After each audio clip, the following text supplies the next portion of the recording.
Hello guys, good evening. Welcome to my channel. I hope you subscribe. Kaya magre-retouch muna ang muna.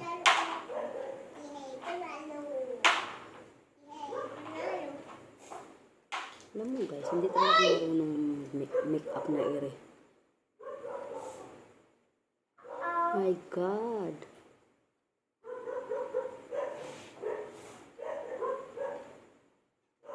I'm 46 na, pero hindi ako marunong mag-makeup. Oh my goodness.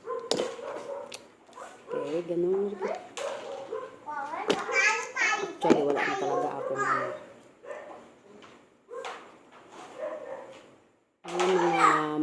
yung matanda na ganito lang makeup.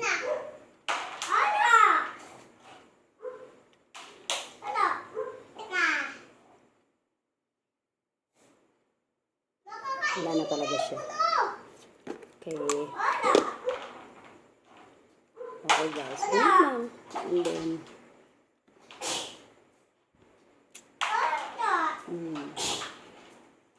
okay, welcome to my,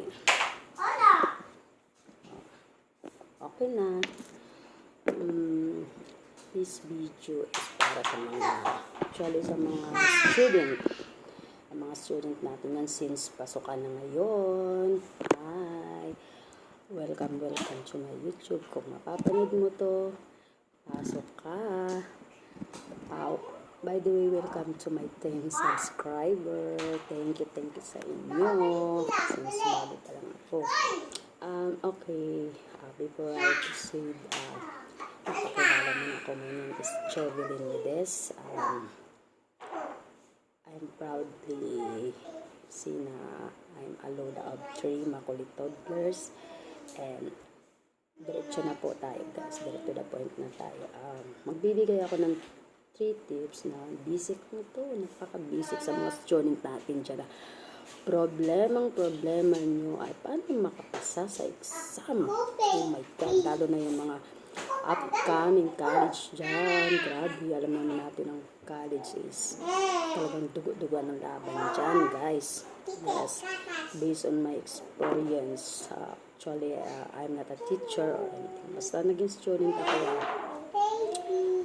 Sa sunod, I will, sasabihin ko rin sa next video. But ngayon, mayroon lang mga simple na tips. 3 tips lang na paano tayo makapasa na. Ang hirap-hirap talaga sa exam. Lalo na nasa university na tayo. Paano ba? Manilan to ha.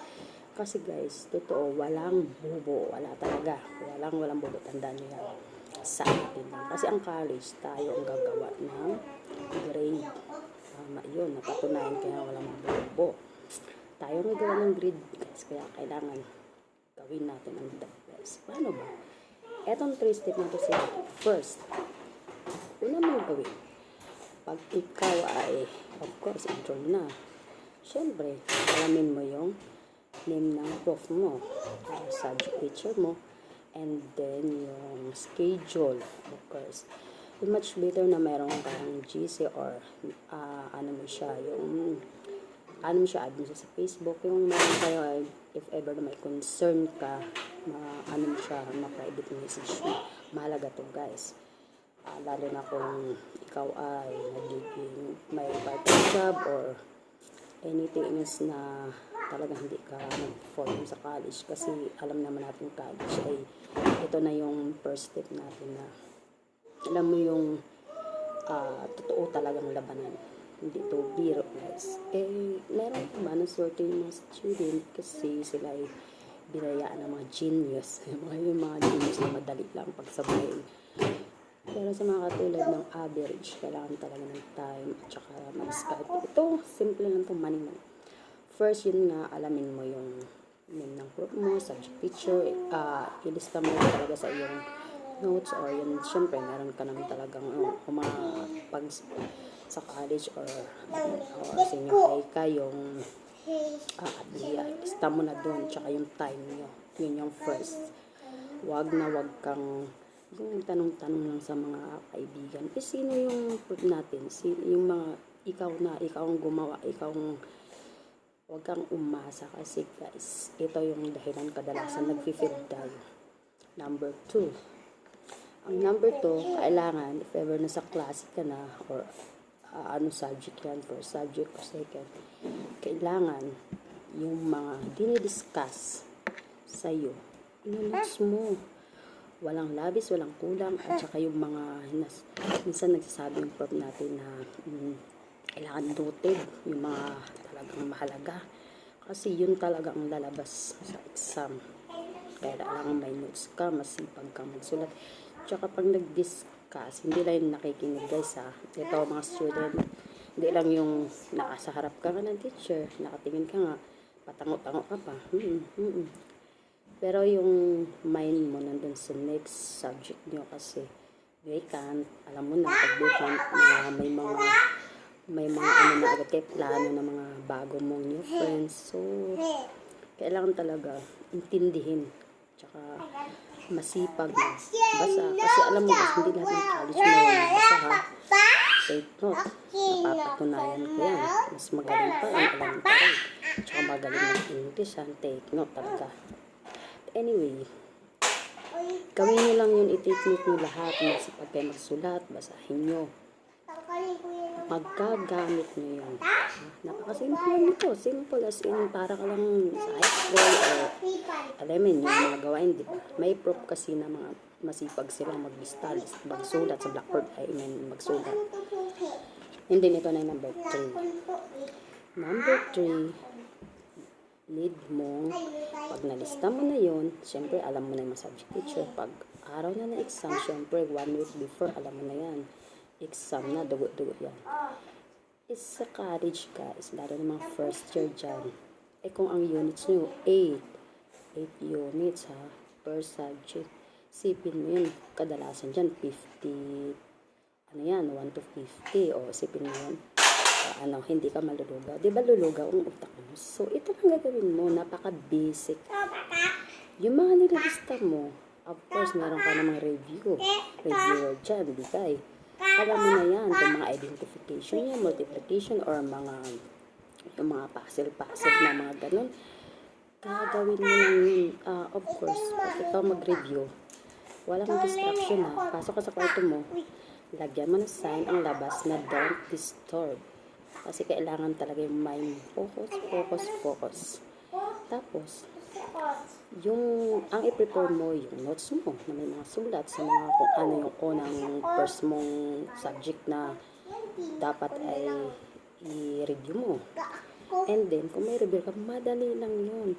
Titingnan mo lang at kukuha ka lang ng piece of paper na doon ka rin magsusulat. I-review, examine mo yung sarili mo. And then, after nun, doon mo siya examine kung, sasauluhin mo yun, syempre, di ba? Sasauluhin mo yun. 1 to 5, kung kaya mo, or 1 muna, 2, kaya mo, and then answer, question, answer, pag kaya mo, o go. And then sa sunod, 6 to 10, hanggang matapos mo yun. Pag nakaya mo yun, guys, ganun ang gawin sa next subject. Ganun ang gawin mo. And then, para yung madali mo siya, yung answer, dapat may mag-keyword ka na madali mo matandaan. Yun ang isa din yun sa madali mong maano yung mga reviewer. And then, ang next is, i-examine mo yung sarili mo. Examine mo siya kung kaya ko ba ito. Kasi, kung ang exam niya ay 1 week, kailangan mga 2 or 3 days kung kaya mo. Kasi minsan, pag matagal ka nag-review, minsan yung iba hindi nakakalimutan. Kaya kailangan, or 2 days, kasi sariwa pa yan eh. So, kailangan, yun lang yung mga notes mo, napakahalaga nun. Huwag kayong umaasa sa mga klase nyo, kasi doon na lang kukuha. Kasi, lalo na kung minsan hindi ka nakapasok, naku, ang laking kawalan mo sa iyo guys. Gawin mo lang to guys, I'm sure. Itong 3 na to. I'm sure may notes ka, alam mo yung teacher, may mga concern before the exam. After ng exam, maniwala ka, baka ma-perfect ka pa. Kasi ginagawa mo itong lahat, napaka-easy na step lang, di ba? Para ka lang inutusan ng nanay mo maghugas ang plato, pero ayaw mo. Ganun naman guys. Kasi kahit siya simple, di ba? Marami naman tayo ng balitaan. Simple siya, pero tingnan mo. Bakit may mga student na minsan, na magugulat lang tayo na balitaan na matay. Kasi hindi naman nila. Kasi hindi nakapasa. Kasi guys, hindi rin natin alam kung may problema sila, family or anything. So, what I mean ay, pagka student, magiging, alam natin kung bakit pumapasok. Hindi yung matatalong parang something yun na nakakalimutan natin. Lalo na araw ng exam. Kalimutan natin, binabaliwala natin yung obligation natin. Mag-aral, pag-araw ng exam, notes lang. Basahin mo nang basahin, matuto kayong magsulat, magbasa. Tsaka, guys, I hope na yung sa 3 na yun, matutunan kayo. At tsaka yung mga keywords, tsaka yung, dali lang yun guys, basta aralin nyo lagi yun, lagi kayong matutong magsulat.